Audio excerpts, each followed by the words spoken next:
Hey, welcome to my channel. If you are new here, this is my bearded dragon. If you can see her little face flare, it was her time to get up.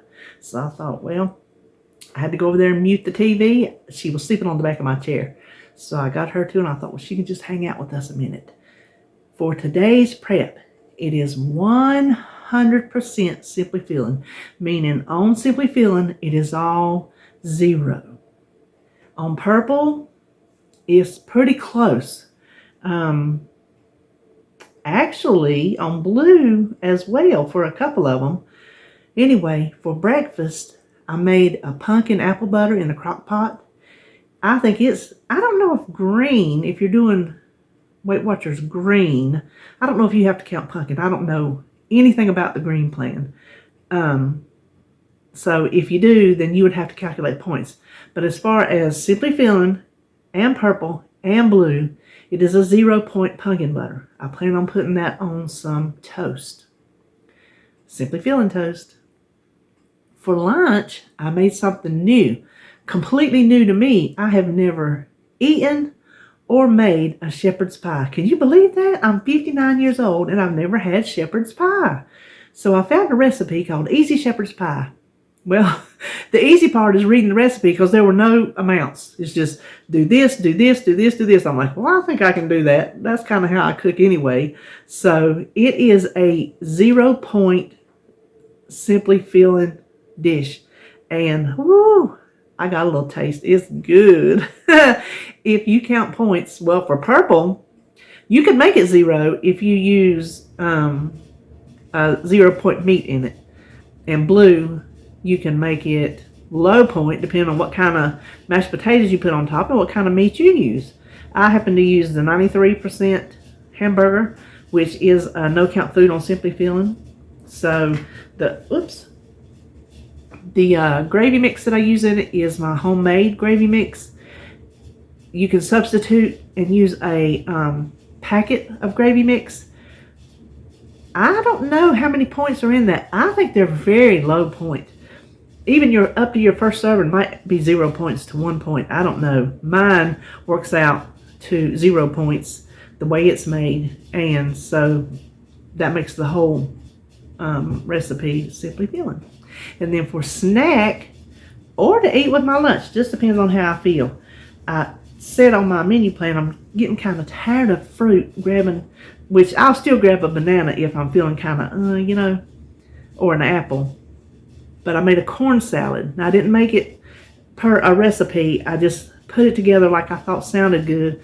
No mayonnaise, because I do have to count points for mayonnaise.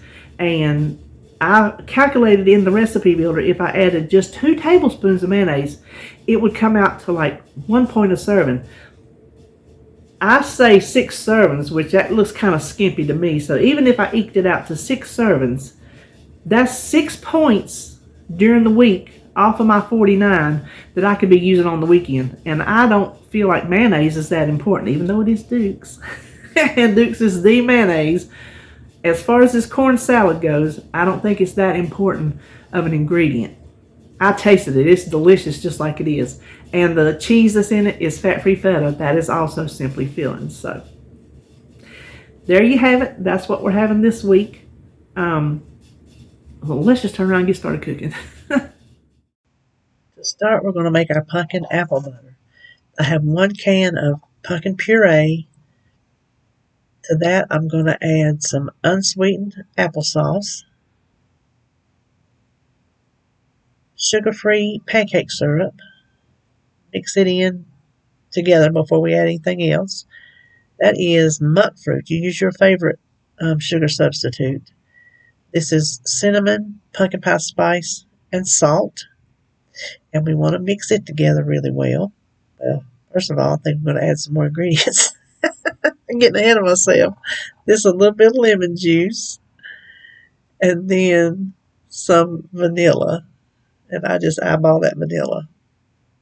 Now we're going to mix it together until it is completely smooth and combined.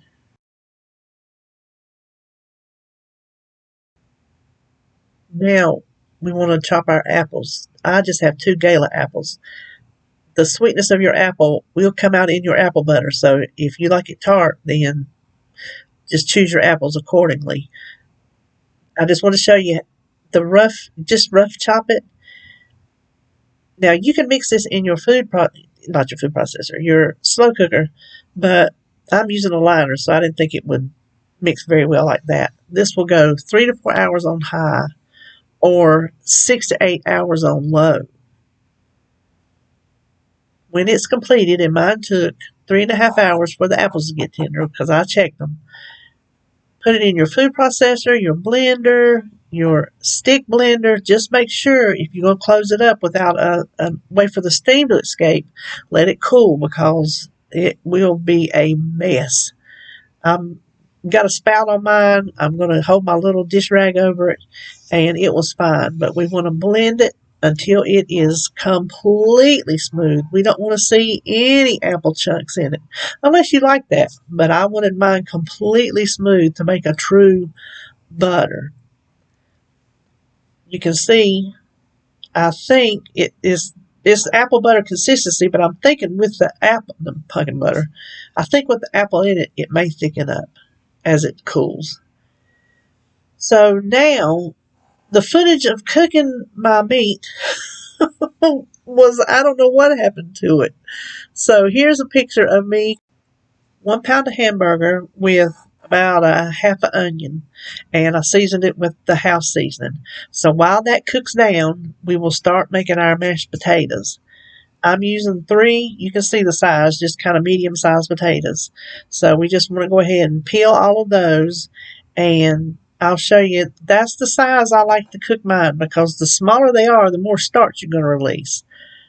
Just cover them with water, and I like to use a little chicken bouillon powder in mine. I think it gives it just a little something extra in the taste. While those are cooking, we're going to come back to our meat. Now, here's where I was telling you I use my homemade gravy. I know there's approximately a half a cup left in this container, so I'm going to need to make some more. If you're using a packet, do exactly the same thing. Just sprinkle your packet. Brown gravy, beef gravy, whatever. Just kind of stir it into your meat a little bit, and then you're going to add 1 cup of water. And I'm just going to leave us a moment of silence. I'm not going to speed it up or anything, just for you to see how quickly this homemade gravy thickens up.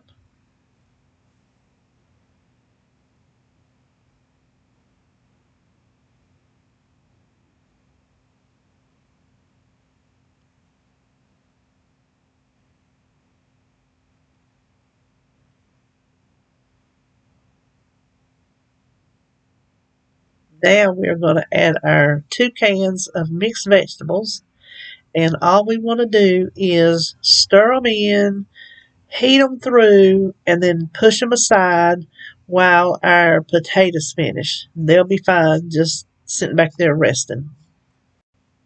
Now here's my potatoes. You don't want to cook them too long because you don't want them to be starchy, because then you don't get a creamy potato. So I'm going to salt and pepper them, because even though I have that chicken bouillon in there, it just flavors it. It doesn't really make it salty. So use salt and pepper to taste. This has points, but I'm only using 3 tablespoons. So as that divides out into 6 servings, that will still be 0 points. I like to mash, instead of using the tater masher, I just mash with my blender just to kind of break those potatoes apart. And then I further break them apart using the blender before I start adding any milk. Now, you can add any kind of milk you like. I'm adding skim milk because that's what we drink, and it is a simply feeling 0 point food. Be careful how much you add. You don't want your potatoes too loose. I almost went too far. You can see you don't want them any looser than this right here. They will stiffen up in the oven, as you'll see later when we take it out. Now I'm using my 9-inch square baking dish, and I'm thinking as much filling and potatoes as we have, the 8-inch might not be big enough. So spread that out, and then spread all the potatoes on top. I was not sure when I picked 3 potatoes if it was going to be enough or not enough, and I think it worked out to be the perfect amount. So we just want to spread them all the way to the edge, pop it in a 350-degree oven for about 45 minutes. Want it good and hot and heated through, and those potatoes will set up. I was surprised. Like I said, I've never made this before. Now I'm going to cut it into 6 servings, because I think 4 would be way too big, because even at 6 servings, it is a good size. And I do it just as evenly as I know how. I was surprised at how it scoops out. I thought it would be all loose, but you see, it comes out pretty good into like a serving. Now you go back and get the little extras, but doesn't that look delicious? I tasted it. It's really good. So hold on a minute. I'm going to let you look at it. Let me find out where to put my spoon. So there you have it, shepherd's pie. All right, the corn salad. I started with a 12-ounce bag of frozen corn that I cooked and drained in the microwave and cooled. Now I'm adding salt and pepper to taste, because there is no salt in frozen corn, not this one. So you do that to your taste buds. And then what we'll add next is some, I think, red onion first. Maybe. Yeah. Use as much as you want. It's a to taste item. I probably got, I don't know, half a cup in there. This is a half a cup of the fat-free feta. And then the cilantro. I will have a card at the top that shows you how I cleaned it. Since I made that standalone video, I didn't figure I needed to show you in this video. Then just stir that around. And I did end up adding more cilantro. It just didn't look like it was enough, but I don't know what happened to the footage. I forgot to buy fresh limes, but I keep lime juice in the refrigerator, so it tastes just the same to me. I don't, I don't tell the difference. So stir that around. Give it a taste. If you need more salt or pepper or lime juice or even onions, cilantro, cheese, whatever, you just give it a taste. All right, for the week, here's our pumpkin apple butter for 0 points. Here is our easy shepherd's pie for 0 points. You can adapt this for your colored plans on WW. Pumpkin butter 0 on blue and purple. I know that. I thought this was 0, and then I remembered it had the cheese in it, so you'll have to count for the cheese. But it is 0 on Simply Feeling. So this is what I'm having for the week to try to keep me on track. I hope that you have a good weekend, and I hope maybe you're getting some prep done for yourself. All right, see you in the next video.